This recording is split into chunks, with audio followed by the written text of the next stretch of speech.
ಗಾಡಿಯಲ್ಲಿ ಹೋಗ್ತಿದ್ದೇವೆ. ಇದು ತೆಂಗಿನೆಣ್ಣೆ ತೆಗಿಲಿಕ್ಕೆ ಮಾರ್ರೆ, ಮೊನ್ನೆಲ್ಲ ತೆಗೆದಿಟ್ಟದ್ದು ಮಾರ್ರೆ. ನೋಡುವಾಗ ಇವಾಗ ಅದಲ್ಲೆಲ್ಲ ಬೂಸ್ಟ್ ಬಂದು ಎಲ್ಲ ಹಾಳಾಗಿದೆ. ಇವಾಗ ಅದನ್ನೆಲ್ಲ ಪೇರಿಸಿ ತೆಗಿಬೇಕಷ್ಟೆ. ನೋಡಿ ತೆಗೆದ್ದೆಲ್ಲ ಆಯಿತು. ಇವಾಗ ಅಂಗಡಿಗೆ ಕೊಂಡೋಗುವ ಅಂತ ಹೇಳಿ ತೆಗೊಳ್ತಾರ ಇಲ್ಲ ಅವ್ರು ನೋಡ್ಬೇಕಷ್ಟೆ. ನೋಡಿ ಎಷ್ಟು ವೇಸ್ಟ್ ಆಗಿದೆ ತೆಗೆದು. ಇವಾಗ ಇದು ನಾನು ಕೆಸಿ ರೋಡ್ ಹತ್ತಿರ ಬರ್ತಿದ್ದೇನೆ. ಇಲ್ಲಿ ಎಣ್ಣೆದು ಮಿಲ್ಲುಂಟು, ಇಲ್ಲಿ ಕೊಡೋದು ಅಂತೇಳಿ ಕೊಟ್ಟು ಎಣ್ಣೆ ತೆಕ್ಕೊಳ್ಳುವ ಅಂತೇಳಿ. ಸ್ಮೆಲ್ ಬರ್ತುಂಟು, ಆದ ಕಾರಣ ತೆಕ್ಕೊಳ್ತಾರ ಇಲ್ಲವ ಅಂತೇಳಿ ಗೊತ್ತಾಗೋದಿಲ್ಲ. ಬೇರೆ ಕಡೆಯಲ್ಲಿ ಸಹ ತೆಗೊಳ್ಳಿ, ಸಾಧಾರಣ ಎಷ್ಟು ಒಳ್ಳೆಯದಿಲ್ಲ ಸಹ ಇಲ್ಲಿ ತೆಕ್ಕೊಂಡು ಎಣ್ಣೆ ಕೊಡ್ತಾರೆ. ಹಾಗಾಗಿ ನಾನು ಇಲ್ಲಿಗಿನ ಬಂದೆ. ಇದು ಕೆಸಿ ರೋಡ್ ಜಂಕ್ಷನಲ್ಲಿ ಸ್ವಲ್ಪ ಒಳಗಡೆ ಇರುತ್ತೆ. ನೋಡಿ ಇಲ್ಲೆಲ್ಲ ತೆಂಗಿನಕಾಯಿದು ರಾಶಿ ಎಲ್ಲ ನೋಡ್ಬೋದು. ಇಲ್ಲಿ ಮಾತ್ರ ಮಳೆ ಎಲ್ಲ ಬಂದು ಕಿಂಚಾಗಿದೆ. ದಾರಿಯಲ್ಲೆಲ್ಲ ನಡ್ಕೊಂಡು ಬರಲಿಕ್ಕಾಗಿದೆ, ಎಲ್ಲ ನೀರು ನಿಂತಿದೆ ಅಲ್ಲಿ. ನೋಡಿ ತೆಂಗಿನಕಾಯಿದು ರಾಶಿ ನೋಡಿ. ಇಲ್ಲಿ ರಾಗಿಯನ್ನು ಗೋಣಿಯಲ್ಲಿ ತುಂಬಿಸಿ ತೂಕ ಮಾಡ್ತಿದ್ದಾರೆ ನಮ್ಮ ಗೋಣಿಸಲ್ಲಿ ಇಡುವ. ನೋಡಿ ತೆಂಗಿನೆಣ್ಣೆ ಬಾಟಲಿಯಲ್ಲೆಲ್ಲ ತೆಂಗಿನೆಣ್ಣೆ ತುಂಬಿಸಿಟ್ಟಿದ್ದಾರೆ. ಈಗ ಮಳೆಗಾಲದಲ್ಲಿ ಅಂತ ಬಿಸಿಲಿಗೆ ಹಾಕ್ಲಿಕ್ಕೆ ಆಗೋದಿಲ್ಲ. ಮೊನ್ನೆ ಜೋರು ಬಿಸಿಲಿತ್ತು, ಹಾಗೆ ಬಿಸಿಲಿಗೆ ಹಾಕಿದ ನಂತರ ಅದನ್ನು ಒಳಗಿಟ್ಟು ಮತ್ತೆ ಮಳೆ ಬಂದ ನಂತರ ಮಳೆ ಬಿಡಲೇ ಇಲ್ಲ. ಮತ್ತೆ ಬಿಸಿಲಿಗೆ ಹಾಕ್ಲಿಕ್ಕೆ ಆಗಲಿಲ್ಲಲ್ಲ. ಹಾಗೆ 2-3 ದಿನ ಬಿಟ್ಟು ಈಗ ನೋಡ್ತೇವೆ ಮಾರೆ, ಗೋಣಿ ಓಪನ್ ಮಾಡಿ ನೋಡೋಕೆ ಎಲ್ಲ ಹೋಗಿದೆ, ಎಲ್ಲ ಬೂಸ್ಟ್ ಹೋಗಿದೆ. ಮತ್ತು ಇವಾಗ ಅದನ್ನೆಲ್ಲ ತೆಗೆದು ಪೇರಿಸಿ ಕ್ಲೀನ್ ಮಾಡಿ ಇವಾಗ ಇಲ್ಲಿ ತಂದು ಕೊಟ್ಟರು.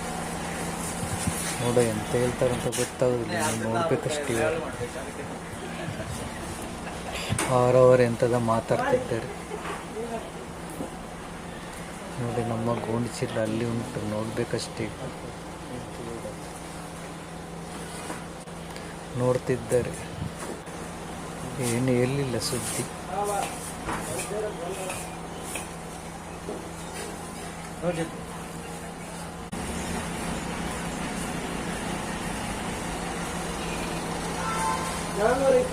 ಸಿಗ್ತದೆ. ಎಣ್ಣೆ ಬೇಕಿತ್ತು, ಅದಕ್ಕೆ ಎಷ್ಟು ಸಿಗ್ತದೆ ಎಣ್ಣೆ? ಎಣ್ಣೆಯ 1 ಲೀಟ್ರ್ 270 ರೂಪಾಯಿ. ಹಾಗಾದ್ರೆ ನಿಮಗೆ 1 ಲೀಟ್ರ್ ಮತ್ತೆ ಅರ್ಧ ಲೀಟ್ರ್ 450 ಎಷ್ಟು? 270, 150. ನಾವು 3 ರೂಪಾಯಿ ಕೊಡ್ತೀವಿ ಸರಿಯಾಗಿ. 1.5 ಲೀಟ್ರ್ ಎಣ್ಣೆ ಸಿಗ್ತದೆ. 10 ರೂಪಾಯಿ ಸಿಗ್ತದೆ. ಒಳ್ಳೆದಿತ್ತು, ಜಾಸ್ತಿ ಸಿಗ್ತದೆ. ಅದು ಹಾಳಾಗಿದೆ, ಸ್ವಲ್ಪ ಇದಾಗಿದೆ ಅಲ್ಲ. ನಾನು ಮೊನ್ನೆ ಇದಾದ ಕೂಡಲೇ ನಾನು ತರಬೇಕಿತ್ತು. ಮಳೆ ಎಲ್ಲ ಹಾಳಾಗಿದೆ. ಅದೇ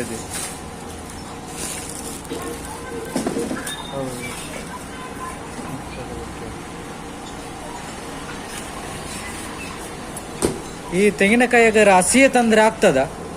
ಇದು ತೆಂಗಿನಕಾಯಿ 53 ರೂಪಾಯಿ ಉಂಟು. ಮತ್ತೆ ಇದು ಹಸಿಗೆ 42. ನೀರು ಬೇಕು, ನೀರಿಲ್ಲ ಹತ್ರ ತೆಗೆದಿಲ್ಲ. ಅಲ್ಲ, ನೀರು ಇಲ್ಲದೆ ಒಡೆದು ತಂದ್ರೆ ಆಗುದಿಲ್ಲ. ಯಾವುದು ತೆಂಗಿನಕಾಯಿ? ನೀರು ಇಲ್ಲದೆ ಆಗ್ತದಲ್ಲ. ಅದೇ ಅದು ಒಣಗಿಸ್ಲಿಕ್ಕೆ ಆಗುದಿಲ್ಲ ಅಲ್ಲ ಈಗ, ಹಾಗೆನೆ ತಂದ್ರೆ ಆಗ್ತದಲ್ಲ. ಅಲ್ಲಿ ಕೊಟ್ಟು ಈಗ ತಲಪಾಡಿ ಕಡೆ ಬಂದು ಮುಟ್ಟಿದೆ. ನೋಡಿದ್ದು ತಲಪಾಡಿ ಟೋಲ್. ನಮ್ಮ ಮನೆಗೆ ಹೋಗ್ಬೇಕಾದ್ರೆ ಟೋಲ್ ಎಲ್ಲ ದಾಟಿ ಹೋಗ್ಬೇಕಾಗ್ತದೆ ಈ ಹೈವೇ. ಈಗ ಸ್ವಲ್ಪ ವೆಹಿಕಲ್ ಕಡಿಮೆ ಉಂಟು, ಎಲ್ಲರೂ ಫುಲ್ ಇಲ್ಲಿ ಲೈನ್ ಇಡ್ತಿತ್ತು. ಬೈಕಿನಲ್ಲಿ ನಾವು ಹೋಗಿದರೆ ಈ ಬದಿಯಿಂದಾಗಿ ಹೋಗಬೇಕು. ಮಳೆ ಬಂದು ಸ್ವಲ್ಪ ನಿಂತದಷ್ಟೇ ಆಗ ಬಾರಿ ಜೋರು ಮಳೆ ಬರುತ್ತಿತ್ತು. ಹಾಗೆ ಒಂದು ವೇಳೆ ಜೋರು ಮಳೆ ಬರುವಾಗ ತೆಂಗಿನಕಾಯಿಯನ್ನು ಹಿಡ್ಕೊಂಡು ಬರಲಿಕ್ಕೆ ಕಷ್ಟ ಇತ್ತು. ಮಳೆಯಲ್ಲೆಲ್ಲ ಒದ್ದಾಯಿತು. ಗೋಣಿಚೀಲದಲ್ಲಿ ಹಾಕಿದ ನೀರು ಹೋಗ್ಬೇಕು. ನೋಡಿ ಟೋಲ್ ದಾಟಿ ಮುಂದೆ ಹೋಗಬೇಕು. ಇಲ್ಲಿಂದ ನಂತರ ನೆಕ್ಸ್ಟ್ ಆಚೆ ಬದಿ ಕೇರಳ. ಇವಾಗ ಇದು ಟೋಲಿನ ಈ ಕಡೆ ಕರ್ನಾಟಕ, ಇದೇ ಕರ್ನಾಟಕನೇ. ಅಲ್ಲಿ ಮುಂದೆ ಹೋದ ನಂತರ ಅಲ್ಲಿ ಕೇರಳ ಬಾರ್ಡರ್ ಉಂಟು, ಅದರ ದಾಟಿ ಆಚೆ ಕೇರಳ. ನೋಡಿ ಇದು ಕಾಸರಗೋಡು ಮ್ಯಾಂಗ್ಳೂರು ಕೇರಳಕ್ಕೆ ಹೋಗೋದು. ಇದು ಕೇರಳದ ಬಸ್ಸು. ನಮಗೆ ಇಲ್ಲಿಂದ ಲೆಫ್ಟಿಗೆ ಹೋಗಬೇಕು. ನಮ್ಮ ದುರ್ಗಾ ಪರಮೇಶ್ವರಿ ದೇವಸ್ಥಾನದ ದ್ವಾರ ಕಾಣ್ತಾ ಉಂಟು. ಇಲ್ಲಿಂದ ದೇವಸ್ಥಾನಕ್ಕೆ 3.5-4 ಕಿಲೋಮೀಟರ್. ನಾನೀಗ ಮಹಾನನ್ನು ಕರ್ಕೊಂಡು ಬರಲಿಕ್ಕೆ ಇಲ್ಲಿ ಶಾಲೆಯ ಹತ್ತಿರ ಬಂದು ಬಂದು ಮುಟ್ಟಿದೆ ನೋಡಿ. ಇವನು ಬಂದು ಇಲ್ಲಿ ನಿಂತಾಗಿದೆ. ಶಾಲೆ ಇವಾಗ 4:15 ಗಂಟೆಗೆ ಬಿಡೋದು, 4 ಗಂಟೆಗೆ ಬಿಟ್ಟಿದೆ ಅಂತ. ಈಗ ರಚನ್ ಗಾಡಿಯಲ್ಲಿ ಹೋದ್ರ?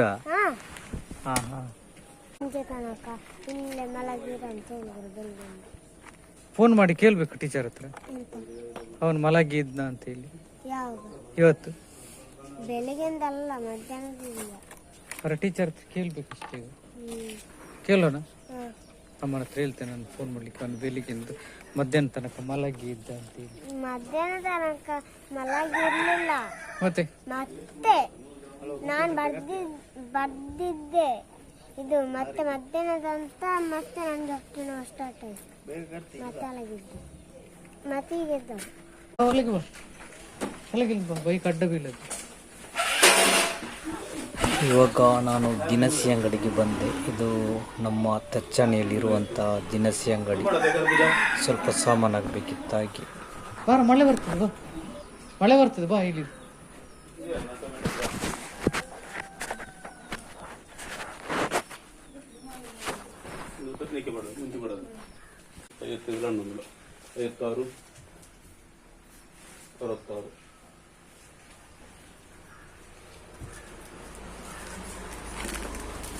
₹20 ಇದನ್ನೆಲ್ಲ ಕಟ್ಟಲಿಕ್ಕೆ ಮುಂಚೆ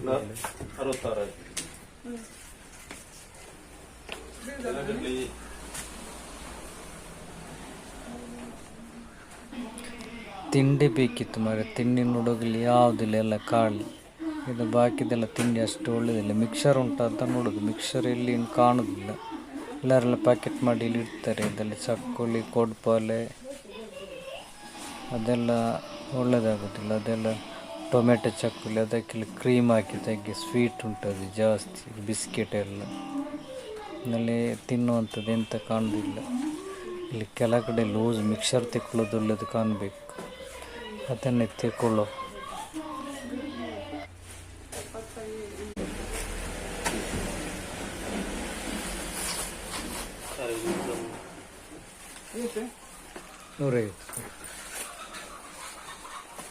ನೋಡಿ, ಇವರು ಓಡಿದ್ರು. ಇವರ ಕೋಳಿಯನ್ನೆಲ್ಲ 4-5 ನಾಯಿ ಸೇರಿ ಇಡೀ ಅಂದಾಜಿ ನೋಡಿ. ಎಂತ ಮಹಾನ್ ಓಡಿಸು ಕೊಡ್ತಾ ಉಂಟು ನೋಡಿ. ಎಲ್ಲ ಹಿಡಿದು ತಿನ್ನೋ ಅಂದಾಜಿ ನೋಡಿ. ಕಲ್ಲು ಬಿಸಾಡ್ತಿದ್ದಾರೆ ಪಾಪ ಅವರು. ಪತ್ತುಂಡು ಅಂದ ಮಾರಾಟಕ್ಕಿಂತ ಇಲ್ಲಿ ಕೋಳಿ ಸಾಕಿದ್ದು ಅದನ್ನೆಲ್ಲ ಈ ನಾಯಿ ಬಂದು ಹಿಡಿಲಿಕ್ಕೆ ಬರೋದು. ಎಷ್ಟು ನಾಯಿ ಬರ್ತಾ ಉಂಟು. 2 ನಾಯಿ ಆಚೆ ಹೊಡಿತು, 4-5 ನಾಯಿ ಆಚೆ ಮೇಲೆ ಹೊಡಿತು. ಒಟ್ಟಿಗೆ ಅದೊಂದು ಕೊನಕ ಅಂದು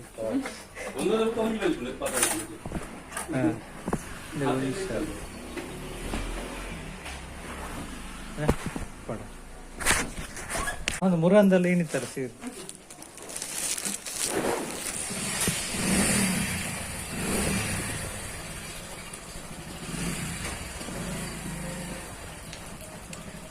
ಹೇಗೆ ಮಹಾನ್ ಹೋಗ್ಬೋದು ಮಳೆಗೆ? ರೈನ್ ಕೋಟ್ ಹಾಕ್ಬೇಕಾ ನಾನು? ನಂಗೆ ಸಹ ಕೊಡೆ ಹಿಡಿತೀಯ? ಇಲ್ಲ ಅಲ್ಲ, ಜೋರಾಗಿ ಹಿಡಿತೇನೆ.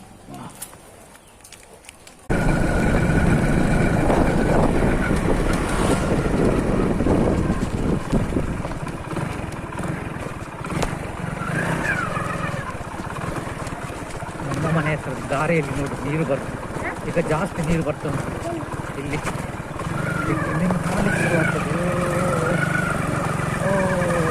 ಬೈಕ್ ಹೋಗುದು, ಇನ್ನು ಬೈಕ್ ತಾರ್ತದೆ.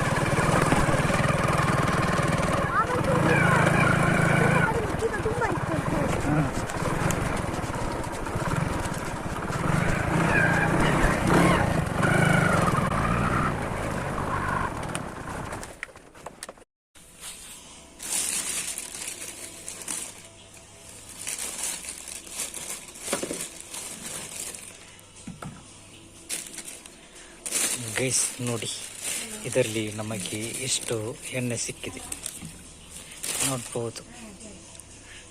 ಪ್ಯೂರ್ ತೆಂಗಿನೆಣ್ಣೆ ಗಾಣದ್ದು ನೋಡಿ,